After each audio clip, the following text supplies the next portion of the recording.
Sejam bem-vindos a mais uma edição do Conexão Ibérica. Este é o seu programa onde abordamos as principais notícias dos últimos 7 dias, tanto em Portugal como em Espanha.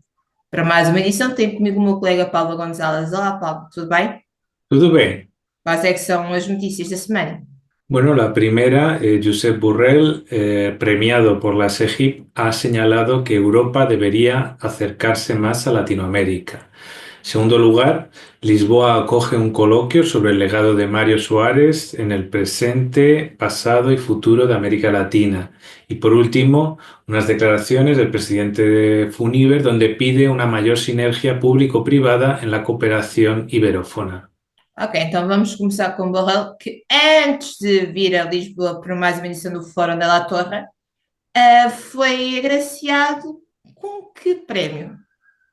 Bueno, se trata de un premio novedoso, se llama Premio SEGIP Compromiso Iberoamérica. Recordemos que SEGIP es la Secretaría Iberoamericana, este organismo que trabaja las cumbres y entre cumbres, pues toda la cooperación entre ministerios de todos los países iberoamericanos.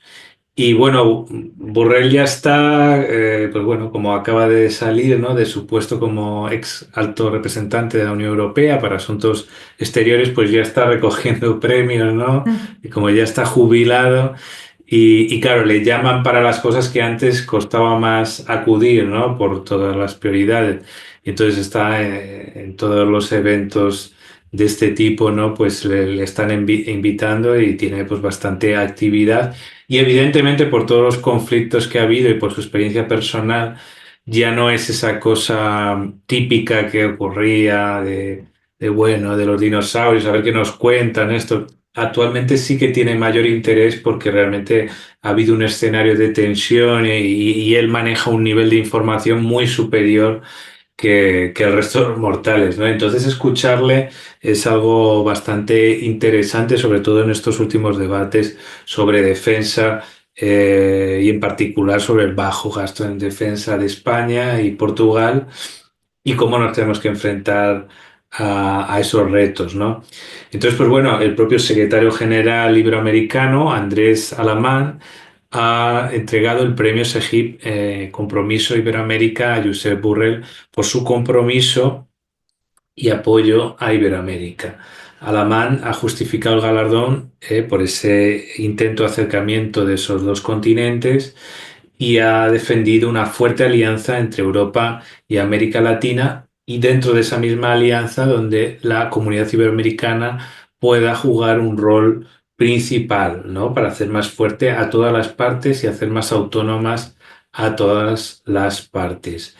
Y bueno, Josep Borrell ha reafirmado que ante el rechazo del presidente estadounidense Donald Trump, pues la verdad que ahora es un momento perfecto para lo que siempre ha defendido España y Portugal, pero que para convencer también al resto y también autoconvencerse más de que Europa tiene que ir de la mano de los países latinoamericanos y que evidentemente él ha planteado que dentro de las diferencias realmente entre los continentes Europa y América Latina son los que más se parecen entre sí, ¿no?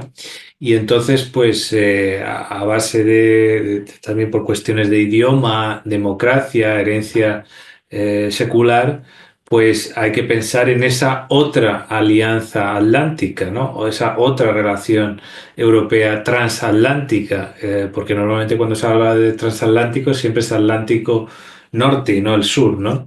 Entonces aquí se plantea esta diversificación de aliados y socios para la Unión Europea y evidentemente tiene que estar allí. Y después él ha visto curiosidades, ¿no? De la presencia europea en América Latina que en algunos aspectos es muy avanzada y en otros muy baja. Entonces tiene que corregir esto. También ha remarcado que no podemos tener tampoco una visión como la que tiene Trump de estar mirando los minerales que tiene cada continente para relacionarnos así. Evidentemente esos intereses van a estar ahí, pero tiene que ser en una agenda y unas negociaciones de mutuo beneficio y de todos los aspectos posibles. Ok. ha planteado que ha defendido Borrell que todo lo que se haga para reforzar la relación entre Europa y España en particular con América Latina contribuirá mucho a la estabilidad y el progreso del mundo, ¿no? Y bueno, pues en este contexto de desoccidentalización y pérdida de poder, pues realmente hay que aprender a movilizar los ejércitos europeos y hay que aprender a defenderse. Así ha sido el mensaje de Borrell. Exato. Agora, vamos lembrar que estamos ainda no centenário de Mário Soares e Lisboa vai receber um colóquio sobre a figura deste político, não só português, mas europeísta, e a ligação que este tinha, e ainda tem, com a América Latina, certo? Así es, realmente Mario Soares, como sabemos, siempre tuvo interés por América Latina, incluso con los temas ibéricos, iberistas, al final de su vida tuvo un repunte y un interés que intentó acelerar, aunque ya era un poco al final, intentó recuperar algunos temas que había trabajado a medias, pero evidentemente en las páginas, por ejemplo, del diario El País, escribió sobre estas ideas que nosotros planteamos de las alianzas ibéricas y él mismo con América Latina intentó desarrollar una agenda propia, se incluyó dentro del mundo iberoamericano, con Felipe González también en algunas ocasiones, hubo también sus roces, pero tuvieron una excelente relación en lo general, intentaron coordinarse también, evidentemente, en esos espacios. Y bueno, el evento organizado por la Organización de Estados Iberoamericanos, OEI, se llama Coloquio Mario Soares y América Latina, pasado, presente y futuro. Será el 8 de abril en el Teatro Thalia de Lisboa. Exato. Eh, entre los organizadores están la Universidad Autónoma de Lisboa, la Fundación Mario Soares y María Barroso, la Fundación Friedrich Ebert Stiftung, el Instituto de Promoción de América Latina, IPAL, el Instituto Diplomático y la Embajada de México en Portugal, ¿vale? Participarán diversas personalidades como Ramón Jáuregui, Francisco Aldecoa, Enrique Iglesias, Carlos Quemán, Víctor Gamayo, que es Víctor Gamayo que participó con nosotros en la presentación del trapecio en Lisboa, que fue durante mucho tiempo un asesor político durante su tiempo en la Casa Civil de la República, Ricardo Vitoria, Nancy Gómez, Bern Rother, Ana Mónica Fonseca, Katia Miriam Costa y Raquel Patricio. Esto será todo el plantel de esta interesante coloquio y donde pues también nosotros estaremos presentes para dar cuenta de todo lo que allí se haya opinado. Claro que sim. E agora, para terminar, o que é que o presidente da Funiver pretende? Bueno, ha dado unas declaraciones, una entrevista especial a la agencia AF, donde ha pedido mayor sinergia entre administraciones públicas y la iniciativa privada para llegar muchísimo más lejos en las acciones educativas y culturales que proyectan la imagen y la realidad de España en el exterior, especialmente en los países de lengua española y portuguesa, es decir, en la iberofonía, ¿no? Sabemos que Funiver tiene una presencia en general en todos estos países, en particular también una presencia fuerte en Angola, y él plantea esa importancia de esa triangulación entre continentes, ¿no? Estar presente en Europa, en América y en África, ¿no? Plantea bueno, no solo el Estado hace esa política de diplomacia cultural o paradiplomacia, y Funiver lo hace, ¿no? Y lo hace también para crear un clima de positividad, ¿no? en las relaciones. Y bueno, pues ellos también trabajan mucho el tema de la obra cultural, se relacionan muy bien con los cuerpos diplomáticos Y bueno, pues eso, en ese sentido de que la representación exterior de España no es solo en lo público, sino también en lo privado, pues hay que coordinarse mejor, ¿no? Y en esa sinergia, pues está Funiver y también ha anunciado que habrá una próxima inauguración de otra universidad del grupo que se llamará la Universidad de la Romana en República Dominicana, que también es un sitio estratégico con múltiples influencias transcontinentales y que evidentemente también puede hacer de puente entre diferentes espacios de la iberofonía, ¿no? Entonces, pues Gracia ha hablado que ese espacio de iberofonía pues realmente requiere que se creen puentes entre la península ibérica, toda Iberoamérica y los países africanos de lengua portuguesa fundamentalmente, y también Guinea Ecuatorial, donde últimamente también han cerrado varios acuerdos. Él mismo ha reivindicado también esa idea del gran mestizaje, incluso también en su familia, porque él está casado con una venezolana y bueno, y plantea que también todo eso también hay que reivindicarlo. Hasta aquí mis tres temas. ¿Cuáles han sido los tuyos, Andreia? Bem, os temas da lusofonia esta semana são o STF no Brasil já vai avançar com o julgamento para Jair Bolsonaro por uma tentativa de golpe de Estado.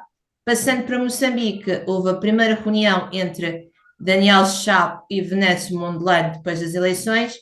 E para terminar, e como não podia deixar de ser, uma empresa portuguesa, a Sonai, que já tem no mercado espanhol os responsáveis por 10% da sua faturação total. Bueno, muy bien. Pues la primera, pues es una noticia que, bueno, aunque Bolsonaro ya nos coge un poco lejos, pero lo hemos seguido de lejos y bueno, la justicia, aunque lenta, es implacable y le llega al momento, ¿no? A justiça pode ser lenta, mas ela chega sempre. José Sócrates que o diga, 3 de julho vai estar lá. Mas agora, indo para outro lado do Atlântico e indo para a figura de Jair Bolsonaro. O STF, que é o Supremo Tribunal Federal de Justiça, aprovou ontem, já que estamos a gravar isto a uma quinta-feira, por unanimidade, são 5 juízes, presidido por Alexandre Moraes, um dos principais inimigos de Bolsonaro, que Jair Bolsonaro mais 7 figuras, entre civis e militares, vão ser levados a julgamento pelos acontecimentos de 2023, do 8 de janeiro, em que os 3 poderes em Brasília foram tomados, houve depredação de mobiliário público e o grande objetivo de tomada de quartéis, acampamento à frente de quartéis, o grande objetivo era reverter o Estado democrático para tentar impedir a tomada de posse de Lula da Silva. Coisa que não aconteceu, como todos sabemos, Lula da Silva acabou por tomar poder. Depois também havia um suposto plano de tentativa de homicídio desta figura, Lula da Silva, o seu vice Geraldo Alckmin e, novamente, Alexandre de Moraes. Bem, então este grupo vai ser julgado por estes crimes e caso Jair Bolsonaro seja considerado culpado, pode enfrentar uma pena de prisão de até 46 anos de cadeia. Bem, Bolsonaro recebe esta notícia poucos dias depois de ter completado 70 anos de vida, bela prenda, não haja dúvida, com Eduardo Bolsonaro fora do país, nos Estados Unidos, ao pé de um amigo do seu pai, Donald Trump, e depois de uma manifestação que houve nas praias de Copacabana, onde se pedia amnistia não só para aqueles que tomaram os 3 poderes ou os quartéis, para os envolvidos no 8 de janeiro, e um bocadinho também para o próprio Bolsonaro, que disse que a esquerda, neste caso o PT, o estava a perseguir politicamente, que o Brasil estava-se a comparar a 2 ditaduras na América Latina, a Venezuela ou a Nicarágua, e que o PT iria só descansar quando o quisessem ou preso ou morto, mas mesmo assim ele, Bolsonaro, não ia descansar, acreditava na justiça, e podemos dizer que esta é a altura então dele voltar a apostar numa comunicação forte, como fez na altura, estamos a brincar com ele, na altura da sua presidência, com os botezinhos todos que eram comandados pelo seu filho Carlos. Bem, Bolsonaro, que estava com a esperança que depois da volta de Trump ao poder ele próprio pudesse voltar a reeleger-se como presidente do Brasil, vê que afinal, se calhar a sua volta vai ser mesmo aos bancos de um tribunal, vai ser julgado e esta será a primeira vez que um presidente brasileiro vai ser julgado por uma tentativa de golpe de Estado. Muy bien, pues estaremos muy atentos, ¿no? A ver cómo se desarrollan estos acontecimientos que sin duda traerán cierta inestabilidad política, pero hay que decir que en la última manifestación en Río de Janeiro no fue mucha gente a apoyar a Pois, Bolsonaro. Vamos a ver en Sao Paulo, imagino que será más grande, pero parece que ha perdido apoyo social. Ahora nos vamos a otro espacio donde también hay inestabilidad y ha habido desgraciadamente muertos en Mozambique, pero se abre un espacio al diálogo y a la esperanza, ¿no? exatamente, então, desde as últimas eleições, há sensivelmente, mais coisa menos coisa, uns 5 meses, já contabilizamos 361 mortos, sem falar de feridos e de presos. Infelizmente, a grande maioria destes mortos às mãos da própria polícia. Bem, Daniel Chapo foi o vencedor destas eleições, com alguma contestação, como é óbvio, mas entretanto já tomou posse, já tinha tudo assinado com os outros líderes da oposição, vamos chamar, de cessar fogo, de tréguas para ajudar a desenvolver o país, que a verdade é que bem precisa em vários aspectos, não só económico, mas especialmente e muito na segurança. Havia já problemas de segurança com grupos extremistas ali na zona de Cabo Delgado e estas eleições vêm a extremar a insegurança que se sente também dentro das próprias cidades. Mas pronto, depois desta reunião com os outros líderes da oposição e desde as eleições todos aguardavam uma reunião entre Chap e Venâncio Mondlane que se tornou, depois da última contenda eleitoral, a grande voz fora dos partidos do arco do poder, ele é do Podemos, a grande voz da oposição em Moçambique. Bem, entretanto, Venâncio Mondlane e Daniel Chapo já se reuniram-se no Centro de Congressos lá em Maputo, Joaquim Chissano. Esta reunião foi publicitada e tudo nas redes sociais, Facebook neste caso, do atual presidente de Moçambique, que lembrou que só com uma união entre todos, com uma unidade, uma pacificação, é que seria possível ajudar a desenvolver o país. Bem, fala sobre vários temas. Esta reunião que foi em parte conseguida pelos corlinhos, vamos assim dizer, que figuras da sociedade civil mexeram para que estas duas figuras conseguissem se encontrar. Desta reunião saiu-se uma primeira ponte, vamos assim dizer, uma primeira ponte para uma pacificação do país e vai-se falar sobre vários temas, incluindo a segurança, a administração pública e que vai-se criar, talvez é um bocado forte dizer, mas quase uma espécie de governo de sombra, ou gabinete de sombra, assim melhor, se calhar melhor assim, com membros não só do gabinete presidencial de Chap, mas também com figuras ligadas a Mondlane, que vão começar a discutir sobre temas que eles consideram os dois chave para ajudar a desenvolver este país. Muy bien, pues le deseamos mucho éxito en esos diálogos. Y por último, el ejemplo de una multinacional portuguesa de Sonae sobre su expansión internacional y en particular en el mercado español. Exato, então a Sonai é uma empresa que foi fundada em 1959, está sediada na cidade da Maia, presente em 90 países e é considerada está na lista das 250 maiores retalhistas do mundo e é considerada, como é óbvio, uma das maiores empresas em Portugal. Bem, a Sonai apresentou, tal como a Mercadona fez recentemente, os seus lucros do último ano.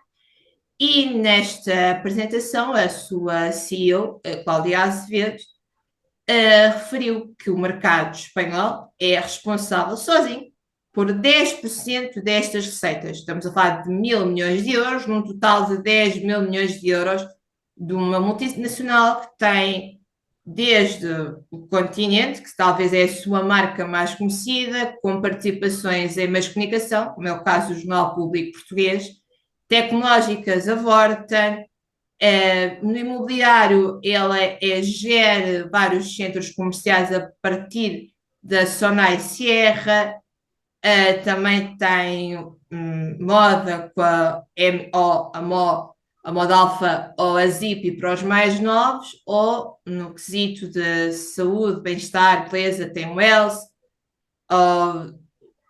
fundiu a Druni e a Arial, criando também uma marca que é considerada a maior marca de saúde e bem-estar a nível ibérico.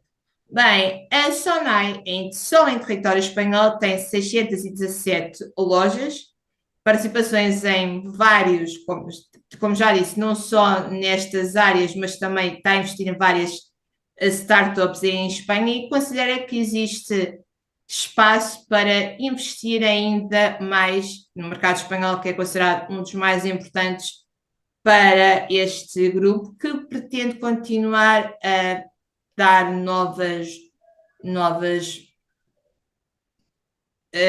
ferramentas, vamos assim dizer, não só para aqueles que trabalham para o grupo Sonai, mas para os próprios consumidores que procuram as suas várias marcas.